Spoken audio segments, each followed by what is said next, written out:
এক মাদ্রাসার ছাত্র ফাইনাল পরীক্ষায় বসেছে। কঠিন প্রশ্নপত্র দেখে তার কপালে ঘাম। কিছুই ঠিকমতো প্রস্তুত হয়নি। পাশের এক বন্ধু আস্তে করে নকল করার ইশারা দিল। ছাত্রটি কিছুক্ষণ দ্বিধায় পড়ে যায়। ঠিক তখনই হলরুমের একপাশে চোখ পড়ে। মসজিদের ইমাম সাহেব দূর থেকে পরীক্ষার তদারকি করছেন। ছাত্রটি মনে মনে ভাবল, ইমাম সাহেব না থাকলেও তো আল্লাহ আছেন। আমি কিভাবে ইসলামের ছাত্র হয়ে হারাম কাজ করি? সে কলম তুলে নিয়ে যতটুকু পারে লিখে যায়।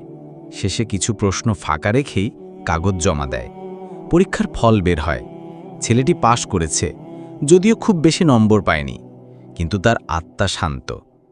কয়েকদিন পর ইমাম সাহেব মসজিদের মাইকে বললেন, আজ আমি গর্বিত, কারণ আমাদের এক ছাত্র পরীক্ষার সময় সৎ থেকে নিজের ঈমান রক্ষা করেছে। নাম না বলেও আমি তাকে জান্নাতের দোয়া দিলাম। সবাই তাকিয়েছিল। সেই ছাত্রের চোখে তখন আনন্দ আর আত্মবিশ্বাস। সুতরাং সততা শুধু জীবনে নয়, পরীক্ষার খাতায়ও থাকা উচিত।